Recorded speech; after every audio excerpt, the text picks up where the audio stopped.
Today, I want to talk about the 5 dominating buying motives that are actually stopping you to grow. So I want to explain you what that actually means. And it really is important that you understand this very well, because it might as well be that you're leaving a lot of money aside because of your attitude and the way that you are doing your buying. So I want to make sure that you understand that what we're going to do today is to mirror yourself into your client. And those 5 dominating buying motives are basically the ones that you probably will hear all the time from your clients, but it's also probably what you are saying to those that are willing to sell you something. So why do we instinctively say no, even when we know we need a change?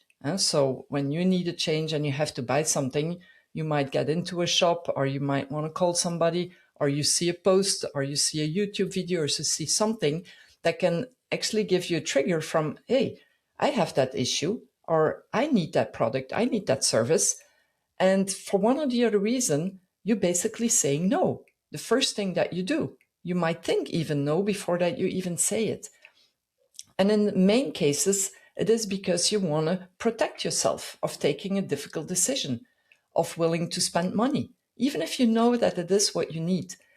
But in a sales call or in a sales discussion that you have with a potential client, a prospect, and you go into all the different steps of the sales process, you will end up having those 5 dominating buying motives from the ones that you're talking to.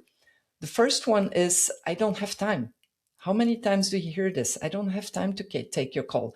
I don't have time to go through this program. I don't have time to buy this right now. Even if the person has taken time to listen to you. But at the end, when you have to close the call or when you have to close the deal, this person is probably going to say, I don't have the time right now. It's not the right time. The second one is, it's too expensive, or I don't have the money.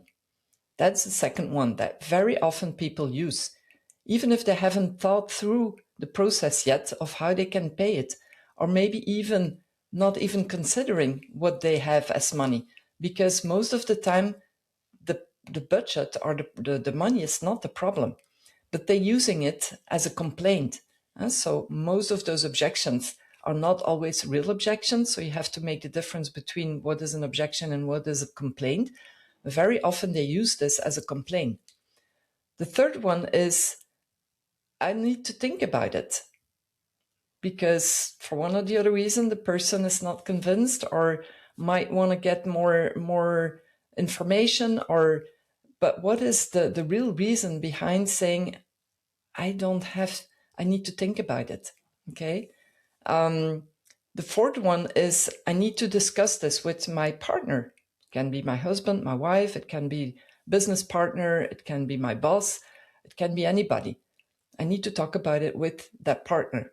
And the fifth one is, it's not the right program, or it's not the right service. And that's fine, because if they say this, then obviously you can react to it and you can do something about it. Those are the most common ones. So I'm just going to repeat them quickly. I don't have time. It's too expensive. I need to think about it. I need to talk about it with my partner. And it's probably not the right product or service. So in all those 5 dominating buying motives, which is actually, again, a mirror of yourself, just think back every time that something has been coming across that you felt you needed to accomplish and that you needed to get something to help you to overcome an issue, a challenge, or even you wanted to have some pleasure, like going on a holiday, and you know actually before even that you buy, that you call this agency, or that you have a discussion with the person that you want to talk about your need, you know that that is what you need. But nevertheless, you're giving those dominating buying motives as an excuse. It's an instinct, it's natural, it's something that everybody usually does. But think about it. If you do this with everything that you want to, in the end, buy, but you start by saying all those things, be assured that that is going to happen as well with you when you want to sell something. So your clients are going to say exactly the same thing to you, because you have this process in you, and you expect that clients are going to say this to you as well. And even if you don't expect it, it's even worse, because then it means that you're not even conscious about the habits, the bad habits that you have when you go into a discussion, sales discussion. Because if you know, and if you can prepare those, you can predict them and you can get them into a discussion with the right answers, with the right questions that you can ask the client, so that the client can basically respond back to you. In the Yes Academy and in the Shift program that I have, we go through those and we go into detail of the answers that you can provide, because each answer is going to be an open question very often. It's fact-finding. It's trying to understand the underlying reason why they're saying this. And so, for example, if they say, I need to talk about it with my partner, the answer that I could give, or the question that I could give to the client is, how many times has your partner failed you on not trusting you in your decisions? And you can ask, if your partner is like mine and trusts me, he probably will trust as well that you're taking the right decision and what you need to do about that challenge. So it's actually a discussion with open questions and answers, but it's also to make the client think about the reason why he's giving you those dominating buying motives. So you need to train on those. You need to know those very well. You need to actually write down every time that you have a discussion with a client, you need to write down what those dominating buying motives are that you get to hear. Check then if you actually are saying those as well when you go into a sales process for yourself. And if that is the truth, if you're doing as well this kind of back and forth with the one that you're talking to, it really means that you have to be careful about how you are going to go into the buying process.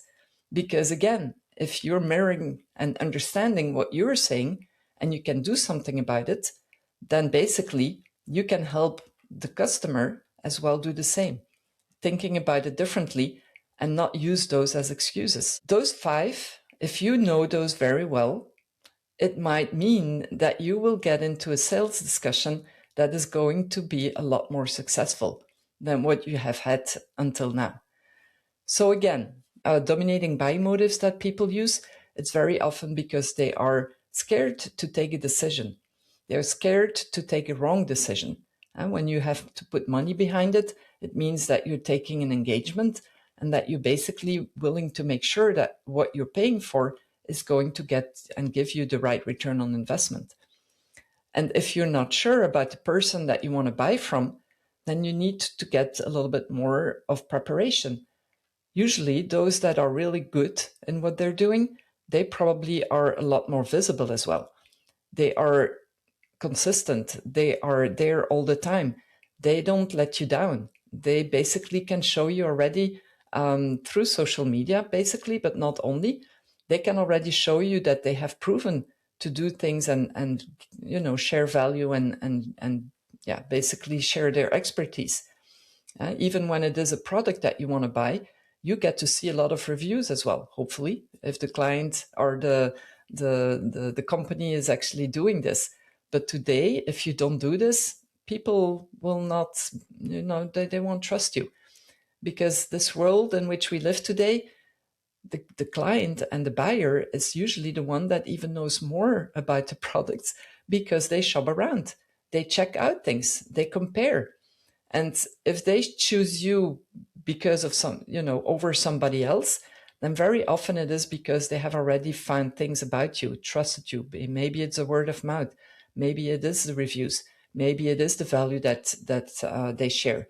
Like I'm doing. I'm sharing a lot of free content because I know that is one of the ways that you basically can check out on me, see how I talk, see what I tell. And if that is suiting you, then obviously you probably will trust me a lot more. But even if we would have a discussion on one of your challenges and the things that I could help you to do, you will get me, or you will give me at least one of those 5 dominating buying motives. And so I need to make sure that I am drilled in such a way that I can reply to this without pushing the client, but just making the client understand that this dominating buying motive is actually not an objection, but rather a complaint that I can help you overcome, that I can help you realize that that is not the real reason why you're not buying. So usually if they use those, it might be that there is another underlying reason that they are not actually giving you a yes immediately. And don't expect a yes immediately. You always will have to get into a discussion and a negotiation. But by understanding those a lot better, and again, asking the right question to the client, you will see that the answers that they will give you will help you to basically give them extra information if they didn't get it enough. Okay?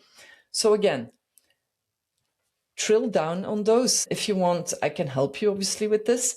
In the Shift program, I take you by the hand every week. I keep you accountable. We drill through the scripts of sales. We go into all your marketing. We basically get your mindset right. I'm making sure that you have the structure, that you're taking the right priorities, that you evolve in such a way that you can scale up your business.